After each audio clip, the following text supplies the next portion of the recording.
Well, there was a baseball contest in Cleveland last night. You may have heard or seen a thing or two about. That city's team took on the Cubs of Chicago. Game 1 of the World Series. And boy, did it open the Fall Classic with quite a flourish for the home folks. High fly ball into left, at the wall, goodbye. 6-0 Indians. That 8th inning home run from Roberto Perez was in fact his second of the game. As you heard, it put Cleveland up 6-0, and that would be your final.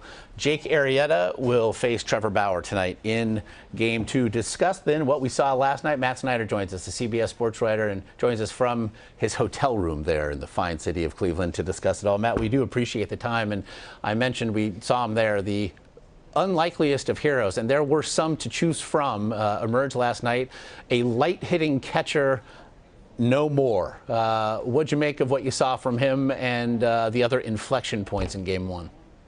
Well, it was an unbelievable performance for Perez, and good for him. And the one thing I really took away was, remember, the Indians traded for Jonathan Lucroy, an all-star catcher, right in front of the trade deadline. But Lucroy exercised his no-trade clause. So the Indians were, quote-unquote, stuck with this kid now, and here he comes through becoming a World Series hero. Also, I would say Francisco Lindor, a star player for the Indians, a young kid. He kind of emerged on the national stage, and Corey Kluber was unbelievable on the mound, especially his two-seam fastball and the way he was front-dooring it to left-handed hitters on the Cubs. It was just all in all a masterclass by the Indians. A lot of people saying that to win this, we might have to see Corey Kluber 3 times from Cleveland, and as you mentioned, we saw why.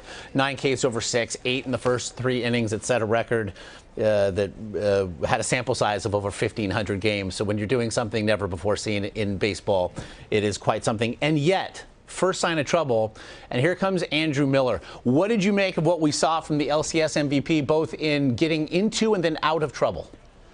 I was actually surprised he didn't start the 7th inning clean. I thought that once Kluber got through 6, Francona was going to go to Miller for 2 and Allen for 1. That's kind of been their MO. In fact, my hunch is moving forward, we might see Miller a lot earlier in the non-Kluber games. But in terms of Miller, he wasn't near as sharp. He was throwing a lot of balls. He never walks anybody, but he actually walked Kyle Schwarber. It was the second left-hander he's walked in 2016. He got out of the bases loaded jam. That was great, but he wasn't nearly as sharp. I don't think it's that much of a concern for the Indians moving forward, but it was at least interesting. He can be mortal, if only for a couple of innings, to be sure. Meanwhile, Joe Madden, it's going to happen at this time of year. Second guess for a couple of decisions this morning as we all Wednesday morning quarterback to just mangle metaphors and sports. Anything you saw that you took issue with? I could probably stand to see Carl Edwards Jr. in more high leverage situations instead of Justin Grimm and maybe even Hector Rondon, but I didn't think either one of those things was egregious. The one thing a lot of people are focusing on was, with 2 outs and the bases loaded, down 3-0 against Andrew Miller, having David Ross hit, especially when Wilson Contreras had pinch hit and was going to come in to catch. For me, I didn't think that was bad at all. Jorge Soler is the pinch hit option. He's a lower on base guy than David Ross. There's 2 outs and the bases loaded, and Ross almost drew the walk. You just can see right there that he barely checked his swing. If he would have held it back a little bit more, it would have been a bases loaded walk, and the top of the order would have been coming up. I didn't think that was a bad decision at all. Of course, Dodgers fans can still feel the pain of Wilson Contreras at the plate, that's for sure. So on to tonight, Jake Arrieta, Trevor Bauer. It looks like something of a mismatch as we look ahead to Game 2. What do you be watching for? We need to look at the command of both guys. Both are apt to missing their spots and getting knocked around if they are badly missing their spots, or putting guys on base, or even hitting guys and just having it go all over the place. So with the extra rest that both have had, and Trevor Bauer coming off the drone accident that sliced up his pinky finger on his pitching hand, how's the command going to be?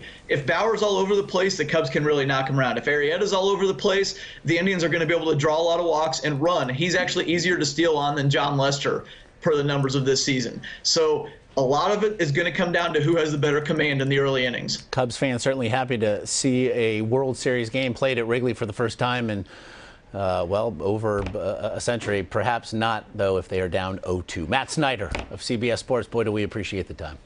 Thank you.